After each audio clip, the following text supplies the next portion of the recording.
Hey there, Asin Kuis! Welcome back to my channel. In this video, samahan niyo akong panoorin ang performance ng ating dalawang TNT Duets Grand Champion, ang Jamiel at ang Archan. Alright, so sa panonood natin itong video na to, ay hindi po tayo magko-comment na kung sino ang mas magaling, okay? Hindi rin ho natin sila pinagsasabong dito, and sana rin healthy comments lang ang makita natin sa comment section, okay? Pareho tong mga duet partners na to ay gusto lamang naman nila magbigay sa atin ng magandang performance. And now, dahil alam naman natin Grand Champion silang dalawa, ang Jamiel at ang Archan, I'm excited sa muli nilang pagpe-perform sa ASAP. Kasi di ba may napanood na tayo before na performance din nila. And now, this time, they will be singing yung Tadhana. So, I'm excited sa bago na naman na ipapakita. At dito ako talagang super excited sa mga harmonization nila kasi ang galing talaga nila. I mean, paano sila nakakaisip ng mga ganon? Yun. So tara, panoorin natin.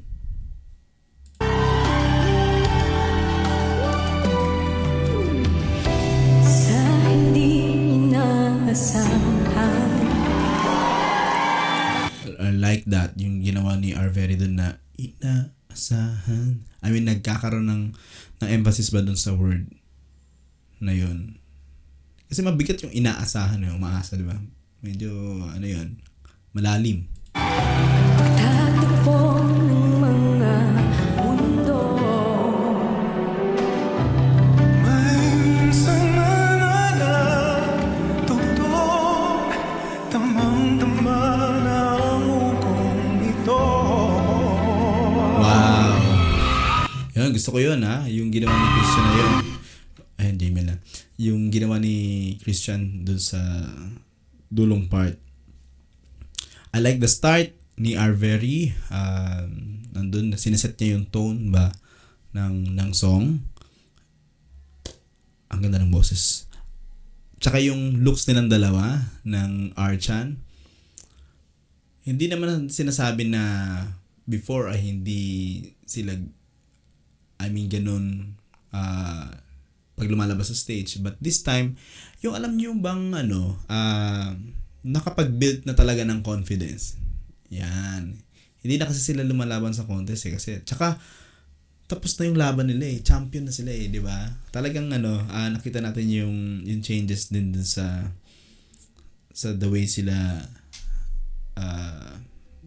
makita diyan. Tsaka nasa stage na sila. Okay, pakinggan naman natin ngayon ang Jamiel.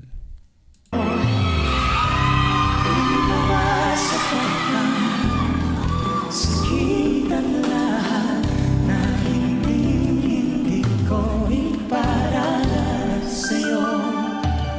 Ganda ng harmonization din nila na yun. Ibinubunyag ka ng iyong mata. Style talaga ni Jamiel, ni JM to. Ito. Narinig niyo yun? Yung konting alon dun sa mata. Sinisigaw ng pagsinta. Wow! Kala ko, dediretsahin lang yung word na yun May mga pasabog talaga sila na ganyan And itong Jamiel, talagang din, kung pinag-uusapan natin yung confidence, kanina with Archan, ganun din sila. Mas lalo ngayon na nabigyan na sila ng mga exposures talaga, di ba? Nakakatawa na makita na unti-unti, di ba? Yung they are really feeling. Now this time they are just performing, di ba? Hindi na kasi sila lumalaban sa contest. So siguro medyo bawas ng pressure yon when they go out sa stage. Kaya na-observe natin yun. Di ba sabihin ang hindi mo maaaring ipauubayan na lang bagos na hangin. Wow! I like that. This ay paubaya. Bagos na ubayan na lang bagos na hangin. Nice! Ayos yun. Nagustuhan niyo yun for sure, Archan fans. Huwag mo iganapon ang bulong na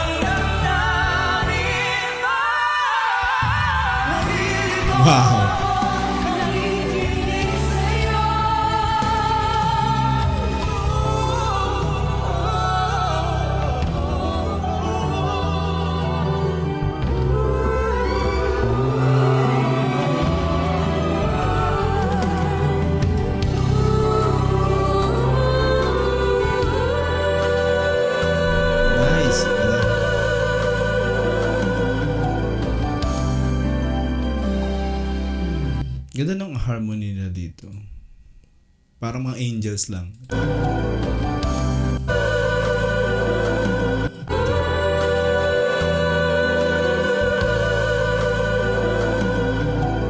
Dito.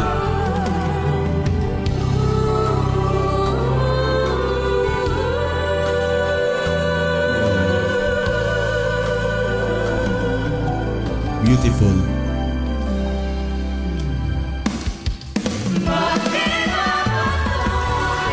Wow! Tayong umaasa, ilad at kaluran, ikaw ang tulad, di ang kalooban. Sasagip mo, sasagip sa'yo, Sasagip sa'yo. Nice! Well, mas paborito kong part yun. The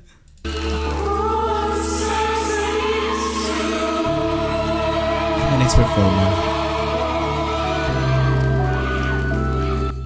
Wonderful! Great job, guys! With this performance nila, parang dapat regular din na meron silang ganyan. Siguro na lang, once a month na may Jamiel Archan and brand new harmonization ba sa isang song na i-collab nilang apat ng dalawang grupo na yan. Para mabigyan tayo ng mga gantong goosebumps performance. Ang ganda dun sa yung Ako Ang Sasagip Sa'yo. Grabe, tig-iisa sila. And the way JM did dun, kasi siya yung last, di ba? And nandun na yung mga boses ng tatlo. Hindi malakas. Talagang support lang. Galing. Saan pa yan nagsimula? sasagip mo, sasagip sa'yo,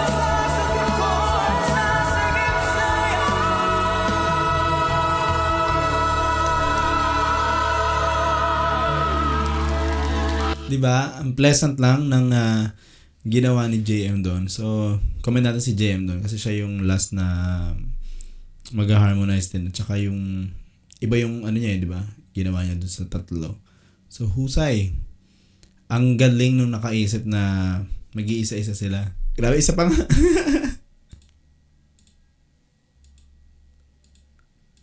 sasagip mo, sasagip sa'yo,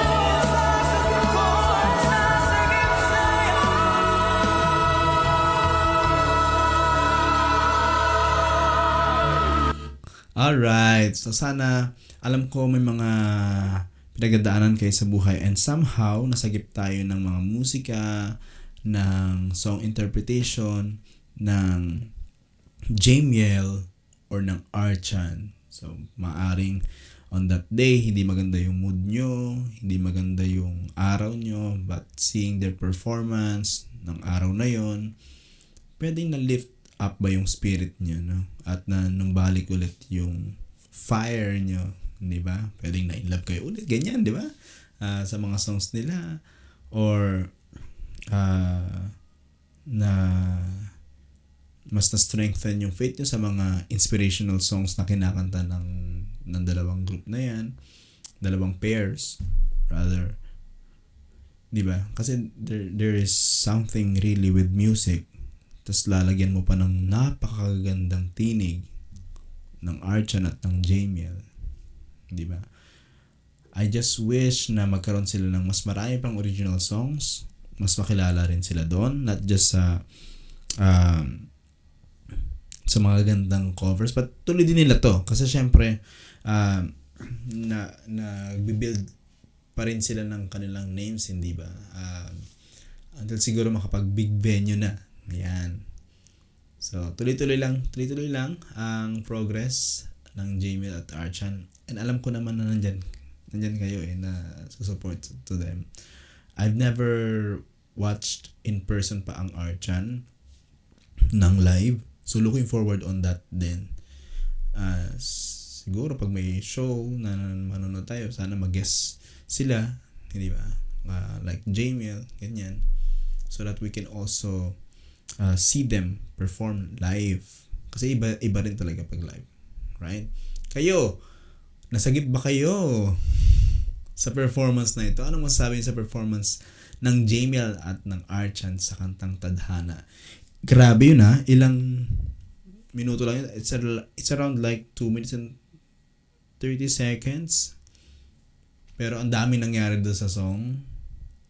'Di ba? 4 sila na nabigyan ng justice yung number nila na 4. Parang ganoon talaga yung narinig. Hindi lang sila naging nag-perform as one. But nakita natin yung mga nila, yung mga strengths nila. Kasi may mga kanya-kanya naman silang parts. At doon sa mga parts na nag-harmonize sila, beautifully executed, napakahusay. Kaya naman talagang deserve nilang tawaging Grand Champion. Right? At hindi na yung mabubura. Okay? Maraming salamat sa panonood ng video na to. Like kayo, mag-iingat. Happy weekend! Bye-bye!